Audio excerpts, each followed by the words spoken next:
Let's talk about Man United Liverpool. Come on. Whoa! What a game. What a game. Sensational, mate. They're Honestly. the games that we used to watch between them two.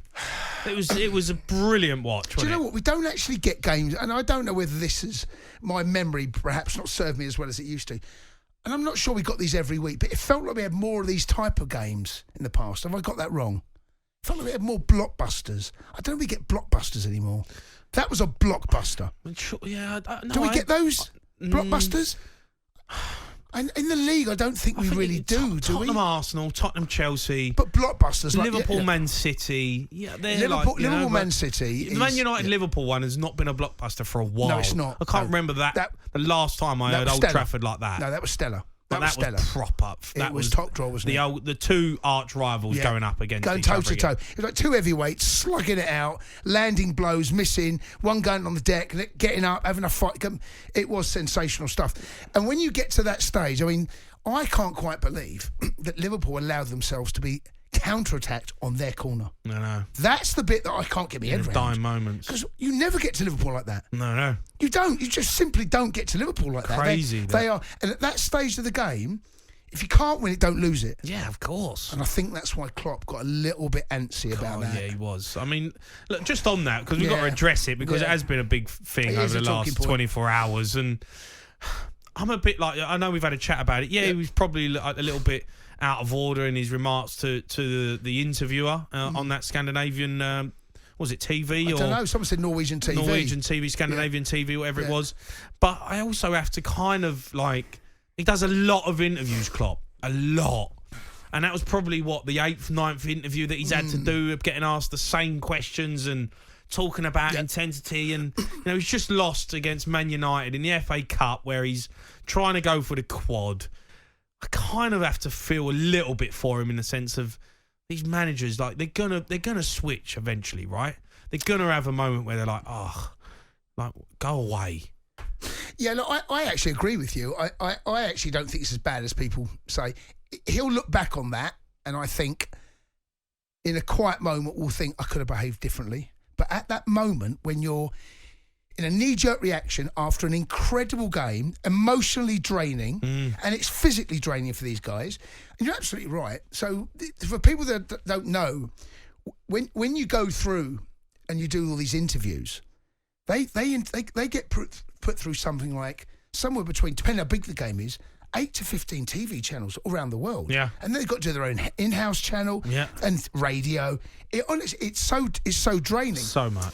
And I actually don't think the question was that bad. I think he's had enough. I think he's just had enough. I think he's had enough. Yeah, he's had enough. And they got beat, and he'll regret that. It ain't that bad. It's all right. I mean, cut them some slack. He's just been beaten. He's a bit of a sore loser, though, isn't he? No. Arsene Wenger was exactly the same. Right? Jose, exactly. These guys don't. Pep. You've seen Pep getting all salty sometimes when things don't go. They're all the same. It's when the mask slips. So Klopp is very good at, even when they concede, he does this grin. He does the grin. Yeah. You he know? does the old Klopp so grin. he knows the cameras are on him, right? Yeah. And he does the grin, right? Things aren't upset. And when a game like that, I'm not going to batter him for it. I think it's one of those that he's don't like losing. No one likes losing. No, of course not. And you've got a million cameras in your face after the game, and you have to analyse your performance. It's not that bad. No. Just accept it for what it is. He's been beaten. It's a sore defeat, that. It's a bad, especially when you were seconds from winning it. I know. There's a lot of emotion going on there. Move on. It's professional sport.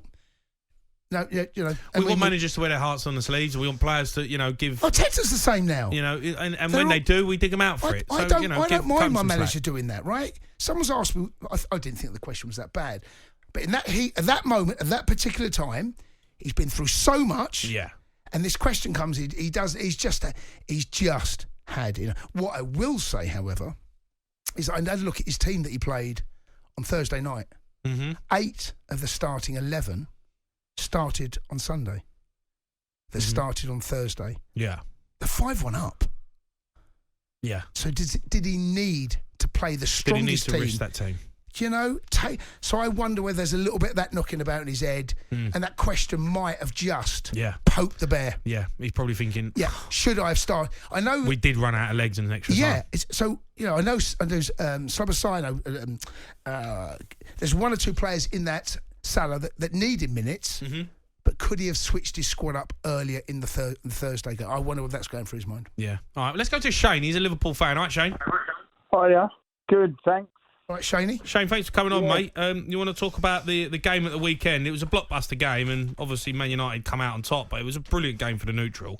Oh, yeah, it was, me being a Liverpool supporter, it was brilliant end-to-end stuff. I thought the boys played well, disappointed, obviously, but at the end of the day, United were the better. But we're still on for a treb. So Treb? You called it the treb? The treb. Yeah, we're still on for 2 others. The treb. The treb. Yeah, the quad's gone, isn't it? The quad's gone. The quad's gone. Yeah. But again. If the treb goes, then the dub's on. It's not the real treble, is it? No, but Jason's got to be careful, because if Chelsea don't win anything, we'll be all coming back to haunt him, I'll tell you that now. What, come back to haunt when? When you don't make the final. Or they won't make the final, will they? Most boring team final at of what? Wembley ever. Final of what? The FA Cup. We've got more chance than you, don't we? Yeah, but look what we've got. What you got? To win Europa and the league. Yeah, I mean, what if you don't win either of them? Well, I still think we've had a good season compared to Chelsea, Jace. Winning the Carabao Cup? The Sports Bar with Jamie O'Hara and Jason Cundy. Monday to Thursday nights from 10 on AM, on DAB, via the talkSPORT app and on your smart speaker. talkSPORT.